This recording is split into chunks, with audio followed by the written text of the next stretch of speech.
Hello YouTube, it's Charles the Redneck Nerd coming at you with another video. This one's not going to be a knife review.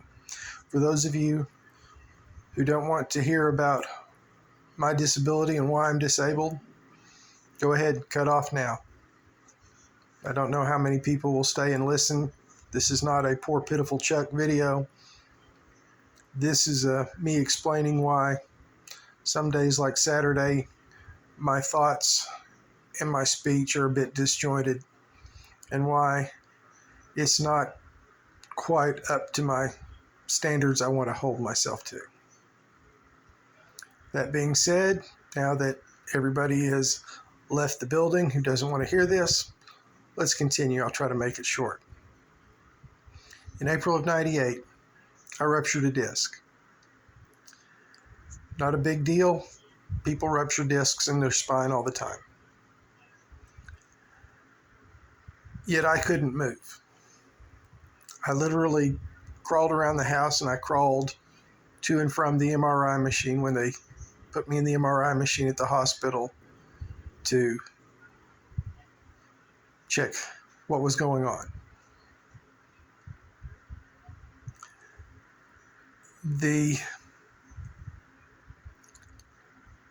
problems I had, it turned out, were more than just a ruptured disc. The first surgeon we went and saw at the end of April looked at the MRI for about a minute after introducing himself to us, first time meeting him, walked out in the hall and caught one of the other doctors in the practice, one of the other orthopedic surgeons, who then caught another doctor. So we now have three doctors, three surgeons out there in the hallway discussing what's going on with my MRI. Not a one of them has said a damn word to me yet. The doctor comes back in, puts it up, and says, well, you've got some problems. Bottom line is, I don't think I can help you. I don't think anybody can help you. What you need to do is you need to go home and you need to just go ahead and apply for disability, because you'll be in a wheelchair. This was in '98, remember now, before 2003. He gave me about 4.5 years before I would be in a wheelchair at the outside. That's all they told me. Me being the stubborn redneck southerner I am, went home over the next few weeks, taught myself how to walk again, and went back to work at my job at Skill and Bosch as a quality analyzer on the power tools that we manufactured, up until about November of that year, '98, where I could no longer drag myself to and from work. Up to this point, I'd been on no medications, narcotics, anything. My biggest pain pill was a 200 milligram ibuprofen, over-the-counter ibuprofen. We eventually got another surgeon who said, I can help you somewhat with this, and I can continue to work with you, and we can try all these other things to keep you mobile, but you are going to be disabled. You're not going to be working anymore. So we did that. We went to him. He did surgery. Over the intervening years since then, I've had a total of 37 surgeries on my spine, a few on my foot, some on my eyes, because of the epidural steroid injections affect your eyes. So you have to have the lenses replaced, because the lenses basically develop cataracts inside of the lens itself. So I've continued on that path. During that time period, the other things that the first few surgeons saw began asserting themselves. A thing called ankylosing spondylitis. It's a weird form of arthritis in the lumbar section of my back. That's the section from about your belly button down to your groin, that is similar and related to rheumatoid arthritis, but not the same, because instead of affecting your hands and feet and things, the smaller joints, it affects the spinal joints. Causes extreme pain, as well as a lot of other complications.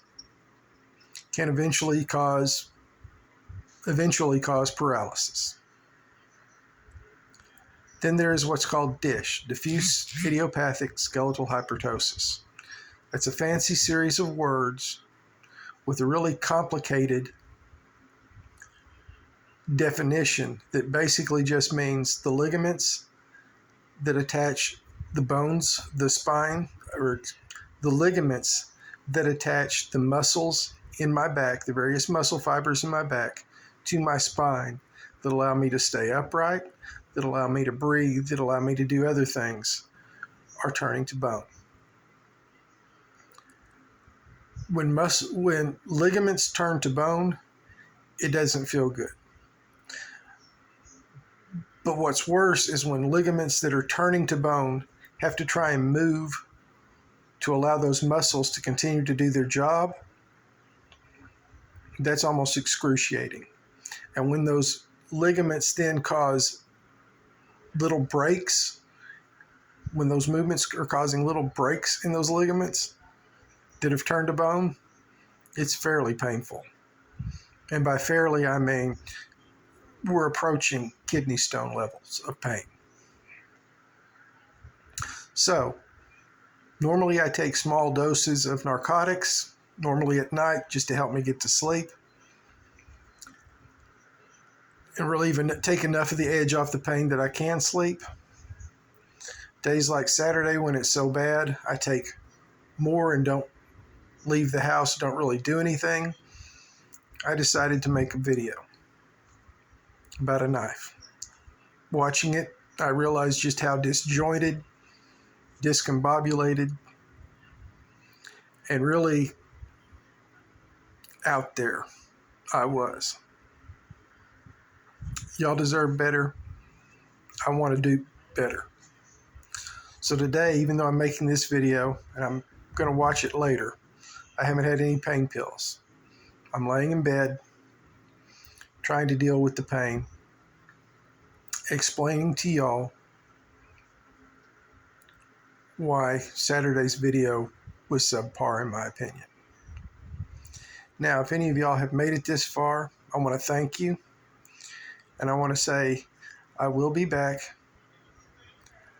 probably in just a couple of days, even if I just have to get up, do the knife review. And every one of the knives I review, I have either used it a lot in the past or I've used it recently enough that I feel confident that I can give you an honest opinion on how it functions. And I can certainly, at the very least, give you the stats and give you a first impression, even if I'd never used it. But I try, thus far, every knife I've done has been a review of a knife I have used and probably used extensively. And I will continue to hold that standard. Now, there is one person I want to say a big thank you to. Stephan Klaus. Stephan is dealing with his own issues, and yet he sees fit to constantly comment on the videos in the knife community. He's constantly sharing things in the knife community. And the things he's going through are, in my opinion,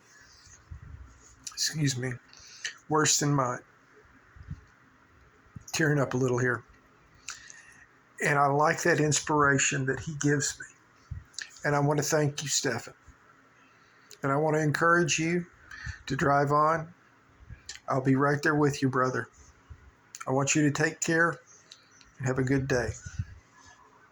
This is Charles the Redneck Nerd saying, Little Squatch would come in and do hi, but he's in another room right now, and I ain't getting him.